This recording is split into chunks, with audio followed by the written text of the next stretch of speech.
Acha tuone kati yenu na mimi nani atatoroka wa kwanza.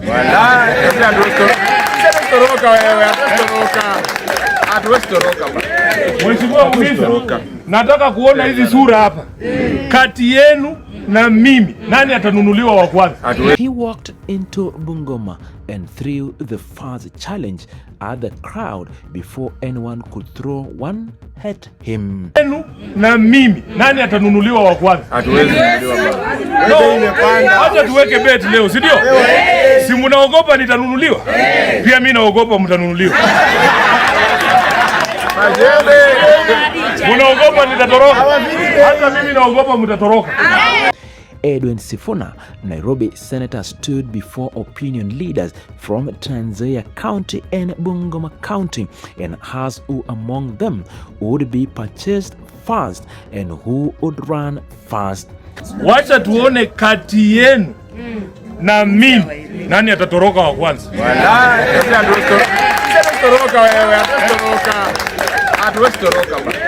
Mheshimiwa Mvisa, nataka kuona hizi sura hapa.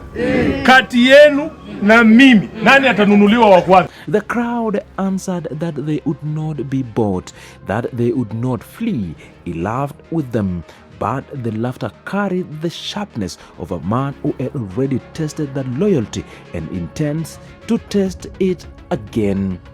He came to listen. He sat with the community leaders, notebooks open, pen moving, drawing out the people of West Kenya intended to enter the 2027 general election. Wakenya wanaumia. Wakenya wanaumia na Wakenya wamechoka. Ufisadi imefika level ambaye hatuwezi kuzungumza. Sasa hii kila kitu inanunuliwa. He was not there to speak. He was there to record, and what he recorded was region with demands, with memories, and with a verdict already forming. He told the room that Kenya was in pain, that Kenyans were exhausted, that corruption had climbed to a level beyond a polite conversation, where everything, every layer of public life had been reduced to a transaction. Nenda Kenya mzima, hii message imekubalika. Na hii message si ati ni kwa sababu ati ni mimi. Hapana, Wakenya wanaumia.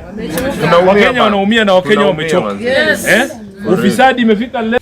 He did not swap this in diplomatic language. He said the way a man says something, he can no longer agree to keep quiet about it. He praised Peter Palanga, a seasoned Nakuru leader who had been elected to that county many times over and over, and confirmed that the movement was heading to Nakuru on the 19th. Mheshimiwa Peter Palanga, I have a lot of respect for that gentleman. He's been elected in Nakuru for many times. Tunaenda Nakuru tarehe 19. Ni yeye atakuwa host wetu hivi. The roadmap was already drawn. The message had already left Bungoma and was traveling ahead of them. He announced that the tour of Kenya was underway and that the message was not his own creation. It belonged to Kenyans who were hurting. He named what Bungoma had lost. He industrialized, dismantled Nzoia Sugar Company, sold off workers who stood at the facility, who gave in their ears, still waiting for terminal dues that has never arrived. He said that even as Nairobi senator, he would continue praising the government on behalf of workers the state had abandoned in Western Kenya. Na kuna masuala ibuka ambayo wanataka sisi tuweze kuangazia hata katika muda huu ambao umebaki, wakati ambapo bado tuko bunge. Kuna masuala mazito ambayo lazima tuendelee kuyaangazia. Unajua hapa mkoa wa Magharibi, maeneo ya Bungoma yameathirika sana baada ya mashirika yetu ya zile industries zetu kuuzwa, kama Pan Paper, kama vile ambavyo Nzoia iliuzwa.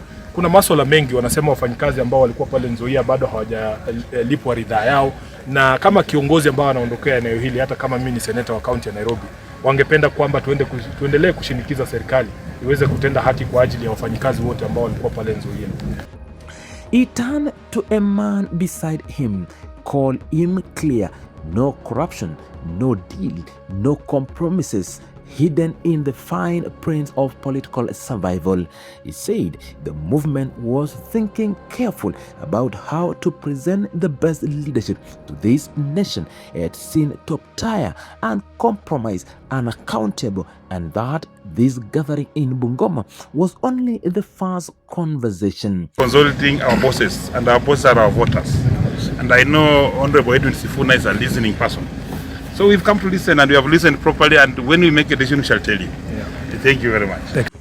As a leader from the host rose and spoke, he said that for the first time, they had a formal opportunity to receive Edwin Sifuna not as a visitor passing through, but as one of their own in the liberation movement. As leaders in the alternative government, they were building together. He told the crowd that Sifuna had friends across Kenya's opposition, and that those the ruling administration had not yet found as strategic to contain. The crowd did not convey. They had already decided. They stood in that room in Bungoma and said the words that had become the movement's close verdict, words directed at the presidency, words that carries the full weight of the community that had promised Canaan, only delivered a bill. One word: Ruto must go.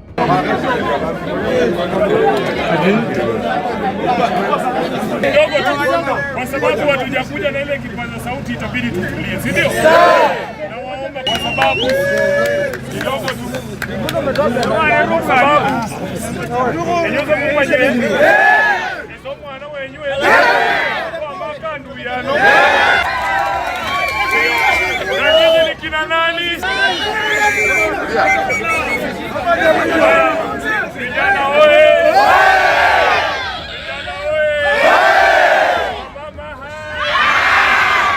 I can feel it when you say you are Sifuna.